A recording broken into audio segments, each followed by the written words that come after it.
इल्तिजा मुफ्ती, अगर आपको ANN news से इतना डर लगता है तो जाके इस्लामाबाद पाकिस्तान के मीडिया हाउस से बात करें। आपके वक्त में जब आपकी सरकार थी, आप इंडियन फोर्सेस लिखवाती थी अखबारों में। आपकी सरकार जो खबरें हेडलाइंस न्यूज़पेपर्स में होती थी वो आज भी मौजूद है, लेकिन हम ऐसा नहीं कर रहे हैं। कुछ सियासतदानों के पेट में दर्द हो रहा है और शायद इल्तिजा मुफ्ती को भी दर्द हो रहा है, क्योंकि वो बार बार ये कह रही है हमारे नुमाइंदों को कि आप एक प्रोपेगेंडा चला रहे हैं, आप एक नैरेटिव चला रहे हैं। और मैं वाज़िहतन आज पूरी कौम को कहूंगा, एएनएन न्यूज़ प्रोपेगेंडा चला रहा है, नैरेटिव चला रहा है मुल्क के हक में। और बदकिस्मती से शायद मरकजी सरकार को ये समझने में वक्त लगेगा कि मीडिया के बगैर जम्मू कश्मीर अधूरा है, और जब तक सही खबर नहीं दिखाई जाएगी, सच नहीं बोला जाएगा, जम्मू कश्मीर को फिर एक बार आग के दाने बुलाया जाएगा। नाम एक खुला पैगाम आज है, और मैं आज के प्रोग्राम में बिना वक्त जाए हुए आपको बताना चाहूंगा, इल्तिजा मुफ्ती, अगर आप एएनएन न्यूज को इंडियन प्रोपेगेंडा चैनल कहती है तो हमें इस पर कोई शर्मिंदगी नहीं बल्कि फख्र है। हाँ, हम एक भारतीय न्यूज प्लेटफॉर्म है। हाँ, हम भारत के आईन, जमहूरियत और कौमी मफादात का एहतराम करते हैं। और हाँ, हम अपने मुल्क के खिलाफ किसी भी बयाने का हिस्सा नहीं बनेंगे। इल्तिजा मुफ्ती साहिबा, इख्तिलाफ राय आपका हक है, तनकीद आपका हक है, लेकिन किसी भी मीडिया इदारे को सिर्फ इसलिए प्रोपेगेंडा करार देना कि वो आपके सियासी मौक़िफ़ से इत्तेफाक नहीं करता, जमहूरी सोच नहीं है। कश्मीर भारत का हिस्सा है और कश्मीर का मीडिया भी इसी मुल्क के आईनी और कानूनी दायरे में काम करता है, करता रहेगा।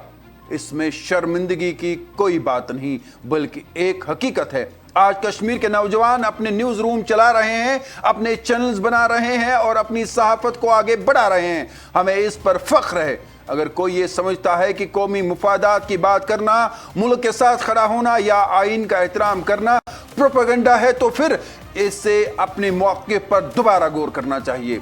एएनएन न्यूज़ किसी सियासी जमात का चैनल नहीं, किसी खानदान का चैनल नहीं और किसी रहनुमा की मर्जी से नहीं चलता।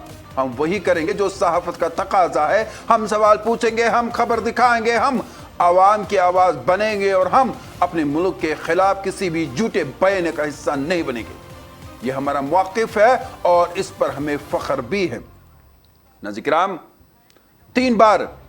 तीन बार इल्तिजा मुफ्ती ने हमारे रिपोर्टर को कहा, और कल भी हमारे एक रिपोर्टर के साथ बात करने के बाद कहा, बल्कि बात नहीं की, भाग गई इल्तिजा मुफ्ती, इसलिए क्योंकि वो जानती है सवाल पूछा जाएगा।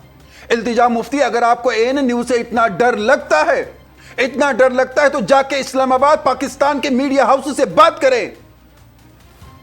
आपके वक्त में जब आपकी सरकार थी, आप इंडियन फोर्सेस लिखवाती थी अखबारों में। आपकी सरकार जो खबरें हेडलाइंस न्यूज़पेपर्स में होती थी वो आज भी मौजूद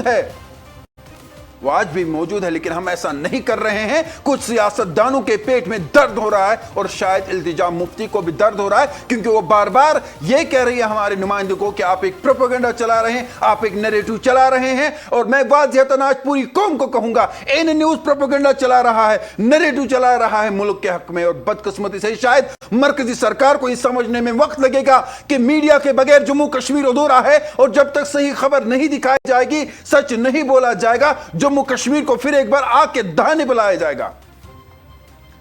क्या उन अखबारों को करोड़ों, उन मीडिया हाउसों को करोड़ों का पैसा नहीं दिया गया जिनकी हेडलाइनें यह बताती थी कि जम्मू कश्मीर एक अलग रियासत है?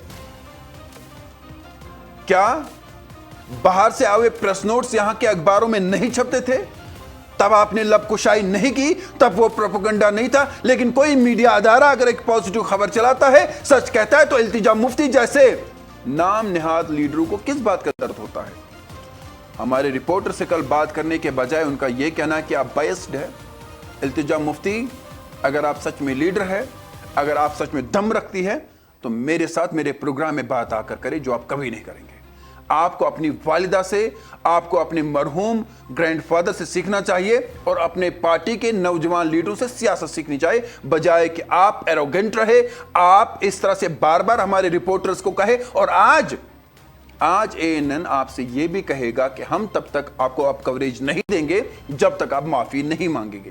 انتخابات بھی آئیں گے, وقت بھی آئے گا, اور آپ کے میرے پاس جو یہ پنے ہیں التجا مفتی, ایک ایک کر کے انتخابات سے 1 مہینے پہلے چیلنج کرتا ہوں کھولوں گا, اور میں آپ سے وعدہ کرتا ہوں کہ آپ گھر سے باہر نہیں آ پائیں گے. میں آپ کو آپ کی حقیقت ان پنوں سے بتاؤں گا. ابھی وقت ہے. آپ بار بار جس طرح سے یہاں کے اداروں کو کبھی آپ کو ANI پروپیگنڈا لگتا ہے, کبھی ANN نیوز لگتا ہے, کیونکہ یہ لوگ سچ کہتے ہیں. جتنی تنقید ANN نیوز نے بھارتیہ جنتا پارٹی کو کی ہے انٹرویوز کے دوران, میں التجا مفتی آپ کو چیلنج کرتا ہوں, کوئی بھی ادارہ دکھائے, کوئی بھی میڈیا ہاؤس دکھائے, کوئی بھی اخبار دکھائے, اگر کوئی ایسا میڈیا ہاؤس ہوگا جس نے ویسے انٹرویوز کیے ہوں گے جس میں بھارتیہ جنتا پارٹی کے لیڈر بھاگ گئے, میں وعدہ کرتا ہوں کہ میں صحافت 18 سال سے زیادہ کی صحافت چھوڑ دوں گا. آپ ہمیں ڈرا نہیں سکتی ہے. آپ اپنی والدہ سے سیکھیے. اور التجا مفتی کے نام آج کا یہ کھلا پیغام ہے ناظرین کرام. سیاسی اختلافات ناظرین کرام اپنی جگہ, لیکن میڈیا کی ساکھ رویہ کسی بھی سیاسی رہنما کی سوچ اور برداشت کا آئینہ دار ہوتا ہے. گزشتہ چند عرصے سے ANN نیوز کے رپورٹرز اور اداروں کے خلاف جو زبان التجا مفتی استعمال کر رہی ہے, اس پر سوال کھڑا کرنا ہمارا حق ہے. التجا مفتی صاحبہ, اگر آپ کو لگتا ہے کہ ANN نیوز یا کشمیر کے دیگر مقامی میڈیا ادارے آپ کے معیار پر پورا نہیں اترتے, تو یہ آپ کا حق ہے کہ آپ انٹرویو نہ دیں.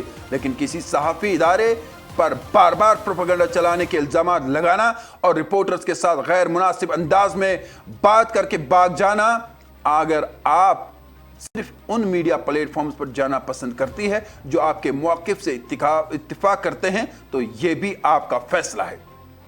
لیکن ایک عوامی رہنما کی ذمہ داری ہوتی ہے کہ وہ مشکل سوالات کا بھی سامنا کرے اور مختلف آراء رکھنے والے صحافیوں سے بھی گفتگو کرے. سیاسی قیادت صرف نام, خاندان یا وراثت سے نہیں بنتی. قیادت تحمل, برداشت, دانشگی اور عوامی رابطے سے بنتی ہے. اگر ایک نوجوان سیاستدان تنقید برداشت نہیں کر سکتا اور ہر اختلافی آواز کو دشمن سمجھتا ہے, تو اس سے نہ صرف اس کی اپنی سیاسی ساکھ متاثر ہوتی ہے بلکہ اس کی جماعت کی شبح پر بھی اثر پڑتا ہے. میں آپ کو چیلنج نہیں بلکہ مشورہ دینا چاہتا ہوں کہ اپنی جماعت کے سینئر رہنماؤں سے سیکھے, اپنی والدہ محبوبہ مفتی کے سیاسی تجربہ سے فائدہ اٹھائے, PDP کے دیگر نوجوان رہنماؤں کے طرز عمل کا مشورہ کرے. سیاست میں کامیابی غصے, تکبر یا میڈیا سے محض آرائی سے نہیں بلکہ برداشت, دلیل اور عوامی خدمت سے حاصل ہوتی ہے.